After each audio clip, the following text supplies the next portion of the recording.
We got hards on.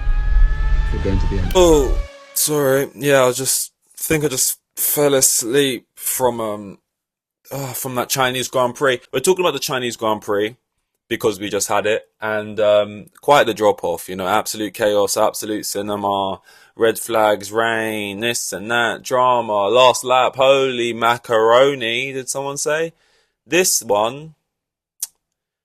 I mean, unless you're Oscar Piastri's mum, because she literally tweeted, "Well, that was more fun than the first week."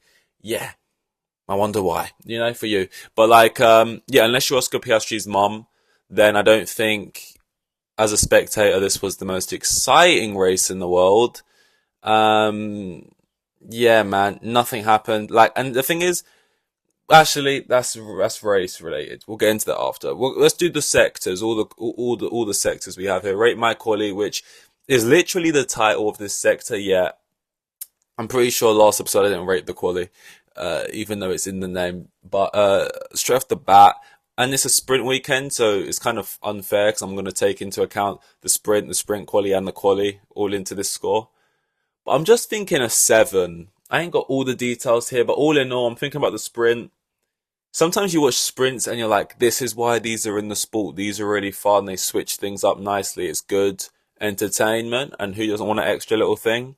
Sometimes I watch the sprint and I go, it's pointless, but still a bit of fun. And sometimes I watch the sprint and I go, this is just like formation laps going through. And I don't know, I just kind of, also, fuck me, right? Because once again, I'm missing shit because it's in whatever the time in the morning. And yeah, I get it. Fair play to you Australians who watch Formula One and you do this for 20 races of the year. Maybe you're more used to it. But like the first week, I got the time wrong. I woke up super early and I was already an hour late. And I was just like, fuck, man. So this time, I don't remember what happened. Did I see sprint quali? Which is the first one? Sprint quali? Right? I don't think I saw it. Don't know why. Did I wake up in time? Did I not? No, I think I did watch sprint quali actually.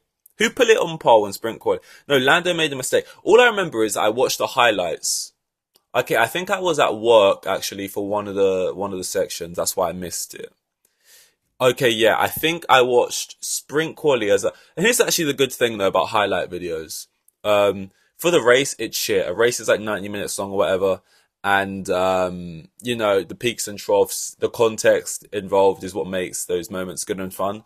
But if you do miss a quali, that I'd prefer to watch the quali in real time. But if you do miss it, quali like highlight video is actually pretty decent because it summarizes it into about 8 minutes, and ultimately a lot of quali is just sort of seeing them put in laps. Like Albon can put it on pole for his first run and then be 10th by the final one.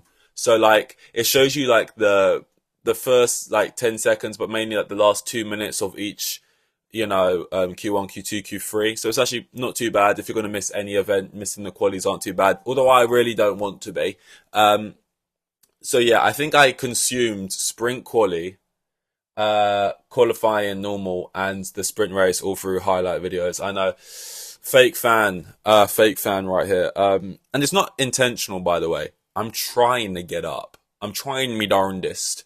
And I think what it was with the qualifying, because the sprint quali I think I missed. I was straight up at work, and then the sprint qualifying and the qualifying, I had to get up at like 3 in the morning for work.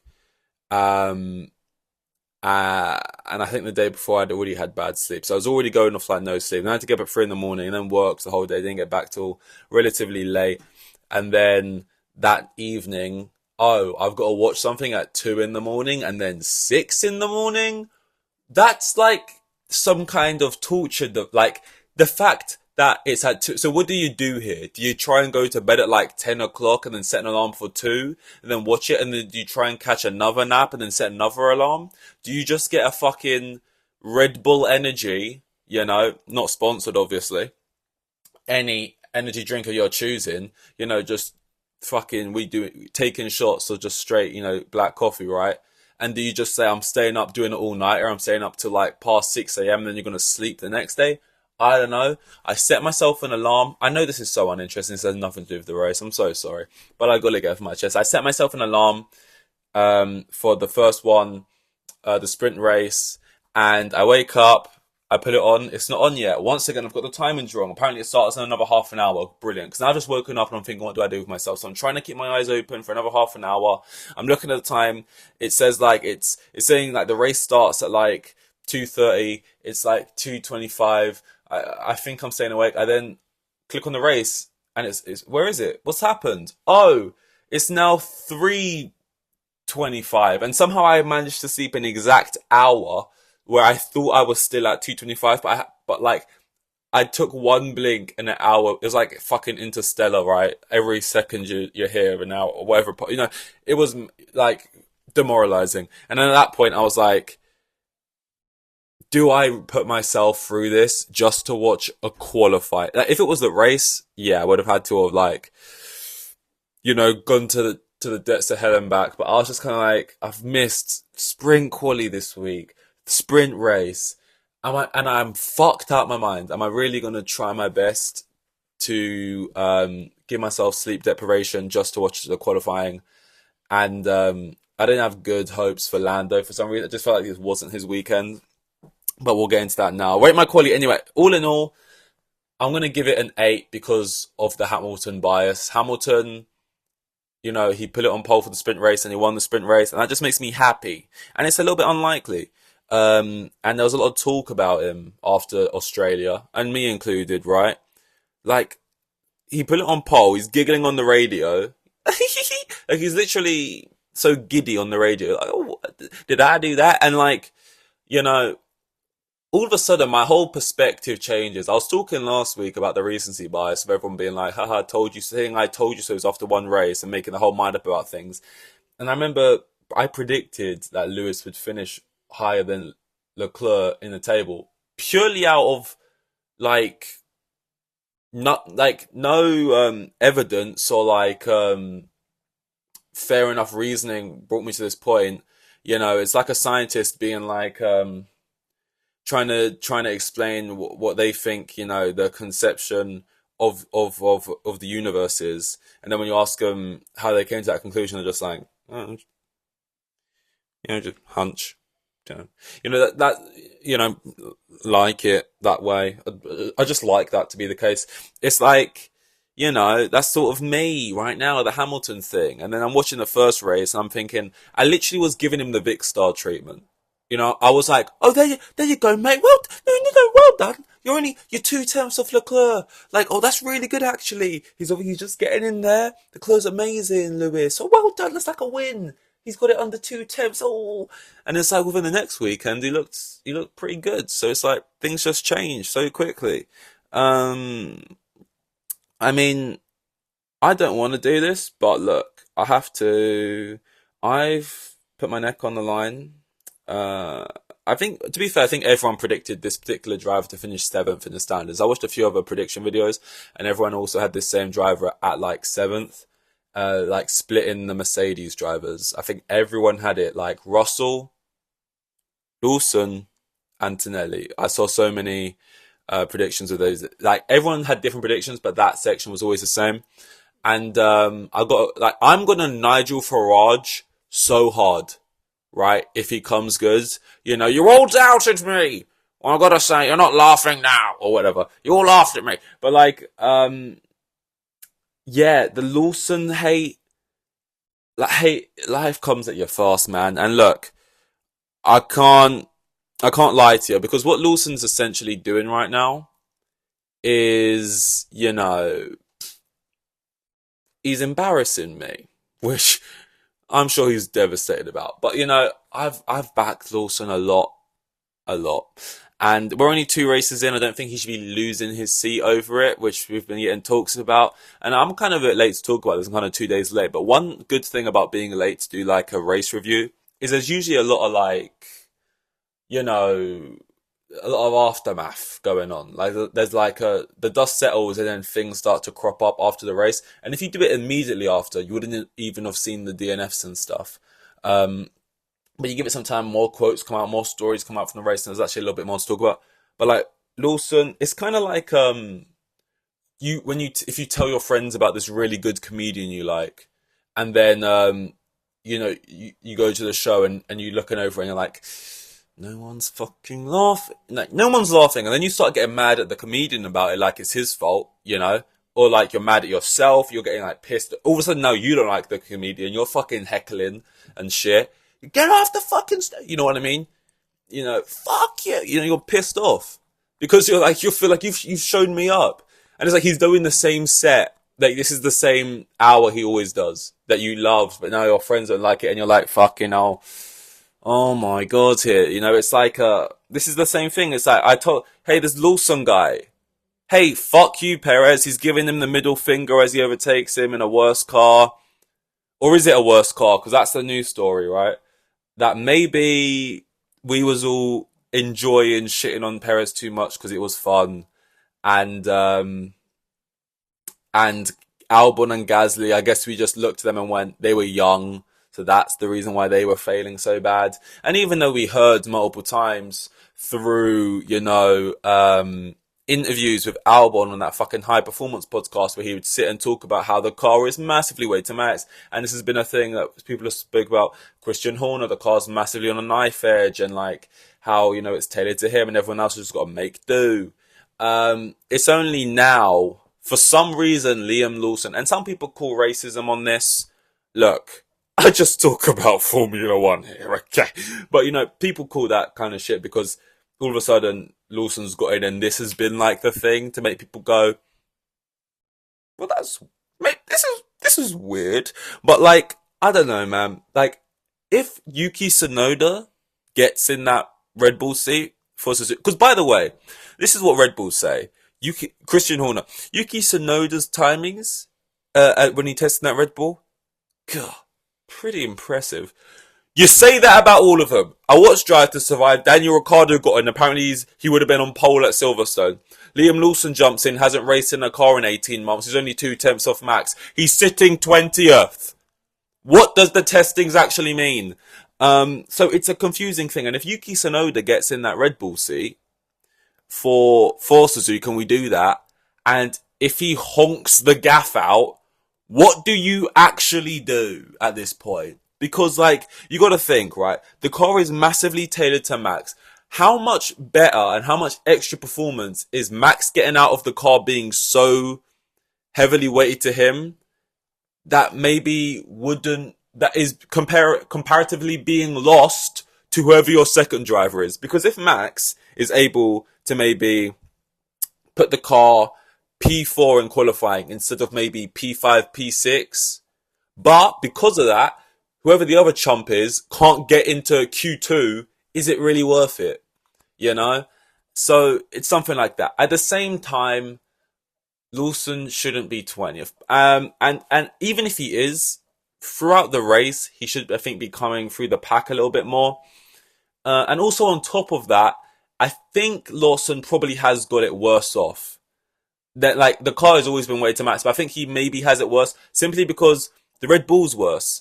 I think maybe, I don't know actually, but I feel like for Albon, for Perez, I don't know about going too far back there now, but I feel like they had just generally better cars in general, or quicker cars.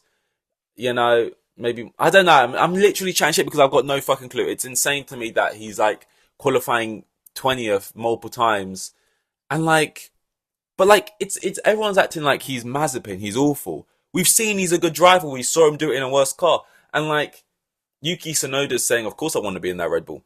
The Red Bull's quicker. That's a cold line type thing. And on paper, that's true. I mean, Lawson deserved a seat in Formula One. I'm not going to say he deserved the Red Bull over Yuki because I don't think he did. Yuki's been in the sport consistently driving for a long time. The narrative that he's this hothead, rough around the edges has kind of not even been true for a while. And he's always been beating his teammates in this sister team. What's the point in being in the team if you're never going to get the look in, right? That being said, I wasn't mad. Lawson got it. I like Lawson. I like his attitude, and I thought everyone else did. But now all of a sudden, everything he's saying is like super cocky, super arrogant. Everyone's memeing the whole "I'm not here to make friends, I'm here to win." Since when was that like a laughable, mindset or ideology. I'm at my job where I'm getting paid millions, and I therefore my number one is to perform. You know, everyone's like nitpicking every little decision he has. His haircut, his fucking, the way he walks, the way every little clip of him. All of a sudden, everything is just completely flipped, and it's like, yeah, what if Yuki goes in there, Lawson goes back, and then Lawson out qualifies Yuki? Whatever the fuck. And it's like, it's difficult because if you have that kind of mentality, you can't be finishing 20th. Max would say the same shit Lawson says sometimes, but he does the thing. So it's like he's doing the thing, and we like the way he acts for it.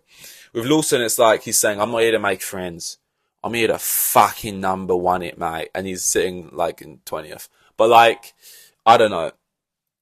I'm getting my fucking boxing gloves out right now for not Lando, for Lawson. Again, another L driver. Lawson, Lando, Lewis. I just got something in the water. I don't know. Moving on from there, though.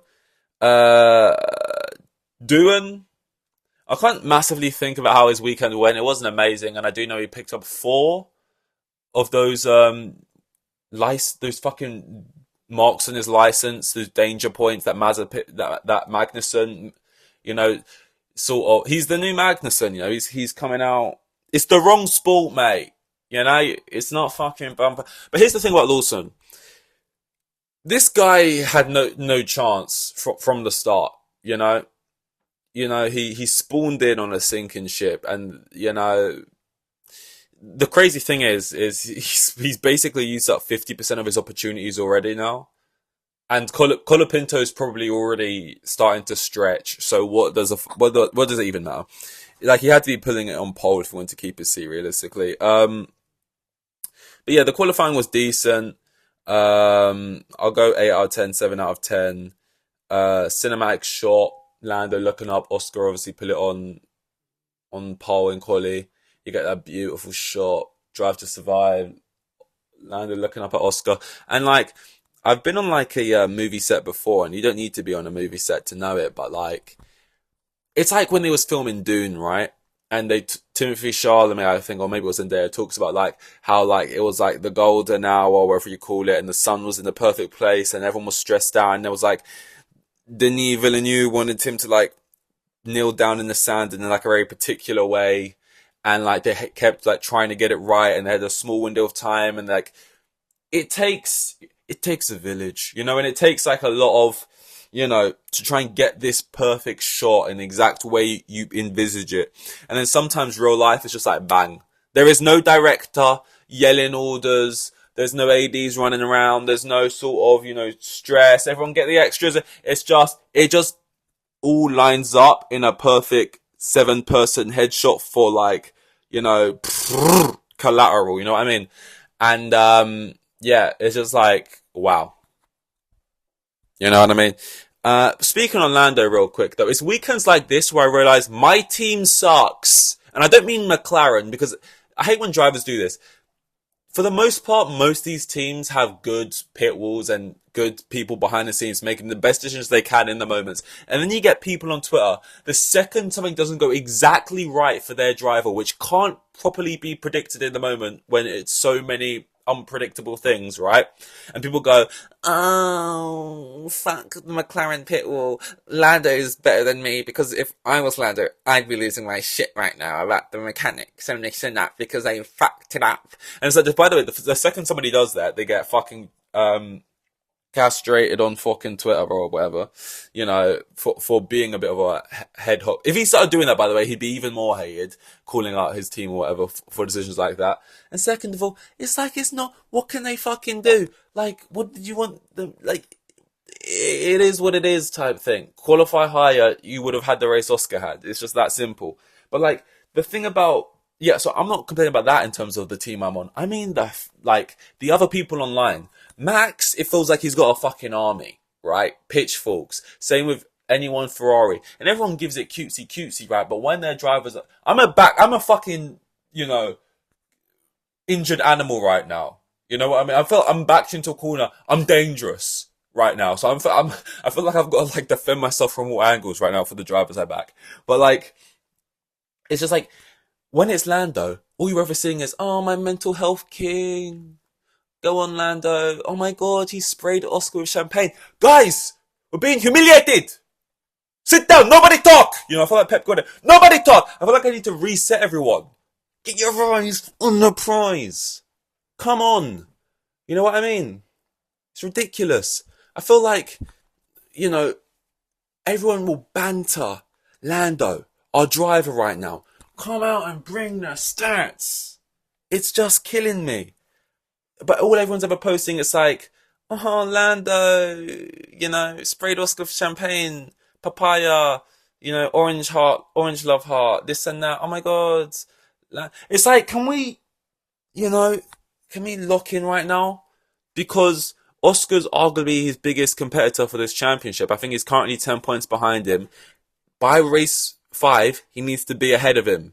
Hopefully by about 20 plus points. And then he'll be certified number 1 driver for this season, because you know what McLaren are like, they'll flip-flop quick. And Oscar, I think mentality-wise, will probably fall into line a bit more, having to make those decisions. But to do that, so much of this season is just about qualifying. It's just about qualifying ahead of your teammate, and then in the race you'll get priority, pit, and then you can just see out and you can eke out those points. But that's what needs to happen. But what I will say is, on weekends where Lando, is a little bit off it, to be a little bit off it but still finish second is good, because ultimately he's finished for, just relax everyone. I know I was acting a little bit crazy just then, but he's finished first and he's finished second so far. Oscar's finished, I think, 9th and 1st. So, yeah, it's a tricky one. The thing about Lando, though, is I think on his day, if he's driving his best and Oscar's driving his best, I think Lando does better. I think both at their best, I think Lando's better. The issue is Lando's got high highs, low lows. Oscar is a consistent android. And his best might be lower, but his low is higher. And he's just consistently plugging those in. I think he's a consistent king, if you will. But yeah, I just feel like I have to rally the troops right now, because I'm like a wounded animal, and I'm sort of like, I'm striking out right now, because you get it in the ear when I can't even look sometimes on Twitter after the races. You get it in the ear, the Ferrari boys chirping up, everyone being like, your shit just got a quick car, this and that. He can do no right. And it's like, we're just fucking tweeting emojis. Sit down, everybody. Nobody talk. Okay? I'm challenging my inner Pep Guardiola, my inner Mourinho. Nice guys, they never win. They never win. And I know that, Lando's trying to change that. He's trying to make a monumental day for nice guys, but I just don't know. By the way, I've been doing a lot of waffle without really getting into the race yet. This has a lot been pre stuff. That's because the race was shit, mate. The race was crap. I've got a few notes from the race. Oscar and Lando start well. That they did. Oscar gets away. Lando probably gets the best start out of the top 3. Jumps Russell. Managed to stay ahead of Russell. Dirty Air was fucking him up. Couldn't quite close on Oscar. It looked like he could for a little bit. Had that brake pedal issue thing. The length of it. Don't know what any of this means. But, I'm just watching it. Just just come on. Didn't quite happen. Will, Joseph, and, the whole team back and forth. They're kind of giving it all. Just relax now. They're doing a little bit more of airing out the dirty laundry thing, where they're why you got to bring up these conversations on the radio? Lando, remember the conversations we had? It's you're embarrassing me in front of the bitch. You're embarrassing me in front of. It's he's live on TV trying to do his thing, and Will Jovis is walking it oh, Lando, you forgot your pink underwear, or did you want your one with the roses on and your love hearts? It's Mom, I'm in front of the stop bringing up these conversations behind the scenes where you're talking to Lando. Remember we spoke about you trying to be, posturing that you're really quick. You've proved your point, Lando. You're quick. We know. We spoke about this. It's not going to get you anywhere. It's this and that. And then ultimately, the pedal does get more fucked, and he's falling, and he ends up finishing 9 seconds behind. And with a couple more laps, Russell would have overtook him too. But guess what? He didn't, and it didn't happen, and he was fine anyway. And ultimately, I like Lando the most when he's ignoring his team. And by the way, this is what the team have to do. The team have to be reasonable, think about the team, and be the voice of reason. Imagine the team with the devil on their shoulder being yeah, do it, Lando. Stay out on slick tyres in the pissing rain, and let's just see if we can bring it home. Yeah, Lando. Yeah, well, I think you're right. We're looking at a bunch of stats and graphs and shit about your car, and it's saying that if you try and risk this and keep braking hard. You could fuck the whole thing, but there's a 5% chance you don't and you win. Do it, Lando. That's our job as the fans who are like, dreamers and shit. The pit wall have got to be the voice of reason. Like Christian Horner, outwardly, no Liam Lawson, don't flick off our drivers as you go past them. We don't like that. Next scene, we want to sign Liam Lawson. No, Max, don't do this. Don't pit stop for the fastest lap. It's too risky just for 1 point. Don't do that stuff. They fucking love it internally. That's what makes them their driver. Drive to survive, right? Lando Norris, when he was trying to catch Oscar Piastri. Everyone's watching. The Red Bulls, they're all watching it. They asked Christian Horner about the situation where Lando had to give the place back to Piastri at that ring that I can envisage right now, but I can't remember the name of, right? Hungaroring, maybe. And you know what he says? Max wouldn't have given the place back. He fucking loves it. As the pit wall, as the engineers, as the team principals, you're the angel on the shoulder, but secretly you're the fucking devil as well, not saying shit. Being like, I've got to tell him not to do this, but deep down, I'm gassed that Max actually acts like this. I've got to temper it and be like, no, that's not allowed. But the fact he defies me is the reason he's a world champion. And I just think I like those moments where Lando's sort of locked in and sort of, yep, not listening. Yeah, but I'm quicker. I'm going to do it. Like, I kind of like that those times. So I like that from Lando. Boring race. Don't be fooled, by the way, if you did miss the race and you was going to watch it back, that this was a fun race because you saw 4 DNFs. No, those 4 DNFs was all, courtroom bullshit. That was nothing to do with a fun track. That was like, oh, the wear's slightly too high, the water's, it's like a slightly funny thing. I can see the memes already, where it was like, the reason Leclerc was underweight, his car was because there wasn't enough water in it. Which, obvious jokes to be made there, because in the prior race, he has his radio like, guys, I'm drowning and there's too much water in my car. When the car, he was just like in a bathtub driving. And then this weekend he's bone dry and now he's getting disqualified. I think Lewis was disqualified because of too much wear or something. He had skid marks. The board thing was too worn down or skimming the curves or some shit. I didn't even... you know what it is, right? The exciting thing is the headline. Lewis disqualified. Leclerc disqualified. Gasly disqualified. But like, they're these huge... They don't like, water it down and just give it to us in the layman's terms. Just give us the information we actually need. They give us the fucking formal contractual rulebook documents. Section A13. It's the classic meme. It's like, sweet, bro, I ain't reading all that. So either congratulations or I'm so sorry, whichever one's relevant. I ain't reading all that shit. So I don't even know why Gasly was disqualified, to be honest. But like, they all got disqualified for random different, whatever reasons. Because I ain't reading all that shit. But they got disqualified nonetheless. It was for reasons that weren't massive deals, but they're technically by the book, so you got to do it. Didn't make it a fun race though. I mean, Alonso went out, but it was on like the second lap because his brakes just exploded or some shit. Like, no one really crashed. There was no flags. There was no crazy cool overtakes. And I don't know, there was no real drama or suspense. I just thought it was pretty boring. Lawson somehow after that finished 12th at least, which isn't great still, but at least he he gets rid of getting whitewashed by Tsunoda, so I guess he can take that in some way. What else? Anything else? That's kind of it, guys. It was pretty boring, I can't lie to you. Kimi got driver of the day.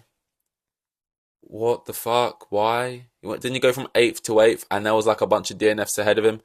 Yeah, no, it shouldn't have been driver of the day. Joke. Don't really know why I get it. I guess he's just sort of... You know how like Lando used to get driver of the day a lot? Even sometimes where he wouldn't deserve it because he was just like, I'm the cute one who everyone likes on Twitter. Maybe that's like Kimi's new role and that's why he just got... Like, if no one really deserves it, just gonna start chucking it Kimi's way. Or maybe there was like there's like a weird record where the youngest driver to get a DNF, and like he could put himself onto a leaderboard if he gets a DNF. So people just knew that as a record, and they just gave it to him for that reason, some bullshit like that. Maybe, I don't know. What else? I mean, Russell. Oh my god, the little third place merchant, the little third wheel of Formula One. I'm here too, guys. The little Peggy of Formula One, you know, and Peggy, you know, little fucking third sister. Was it Angelica, Eliza, and Peggy? I'm here too. I'm just happy to be here. He's quietly having a good season. I only had 2 races, but he's just there all the time. I don't even really ever see him in the race. And it's like, okay, who's running up this Oh, Russell's just here too then, I guess. So, yeah, Russell's doing his thing. He wasn't, you know, to be fair, one thing you'd say about Russell is he makes mistakes. He's a bit dirty sometimes while driving around. Not the cleanest. And the fact that he's now becoming known for just keeping his nose clean and inheriting or just sort of sneaking in little podiums here and there. I guess you got to say fair play to him. Soft, medium, hard awards. Fuck, that's literally all I can say about the race. It was very boring. And I was watching it at 7 a.m., which just makes me extra angry about it.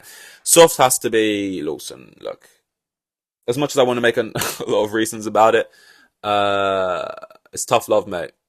20th, you know, not ideal. Sorry, mate, you're going to have to be soft. Medium, I'm going to give to Stroll, begrudgingly. I know, we rarely talk about Stroll because I'm just kind of sick of having someone like Stroll in the sport, where it's like, are you even passionate to be here type thing?